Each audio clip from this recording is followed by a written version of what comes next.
This is a question that I've been asked by a bunch of young guys many times. Hamza, I'm on self-improvement. I want to improve myself, especially with fitness. But my parents are somewhat against it. They think it's weird. They think that protein powder is like steroids. They think that creatine is unsafe. They're not letting me do certain self-improvement activities. So what should I do?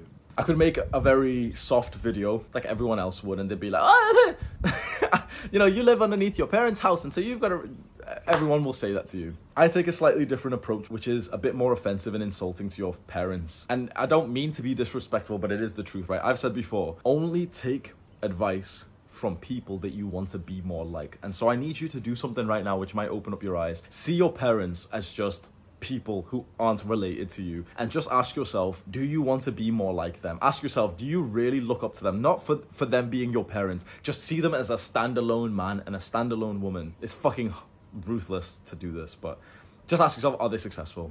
Do you want to be more like them? Because if the answer is no, if you're thinking like, no, actually they're not actually that successful. Are they educated? Do they read books all the time, or are they watching like dumbass fucking media on TV? Do they meditate? Do they have like a lot of bad vices? Do they drink quite often and eat junk food? It sounds totally fucking disrespectful, but just as most people our age are Jeffries, most parents are too. It's very sad to admit that. It's very fucking sad, but it is the truth. So we have to first start. Of course, you should be respectful and not like disrespect or insult your parents. 100%. Never fucking insult your parents. Never disrespect them.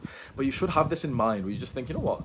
I actually don't really want to be more like them. I don't want to end up like them. If that's the case, you know, if your father is like really successful, really productive, successful businessman or something, yeah, fair enough. If your mother is like an incredible woman and you're thinking like, yeah, I'd love to like marry a woman who's similar to her, who has similar traits, like, yeah, fair enough. But most people are Jeffries, so chances are your parents are Jeffries. And I know that's so fucking horrible to say, but chances are it is the truth. If they are, and you can see that they're not doing like any really good habit, they barely go to the gym, they drink, they eat junk food, they stay up late, they watch bullshit on TV, they're not productive, they've just gotten complacent in their careers, and you don't want to be more like them, you almost have to detach a little bit away from their advice.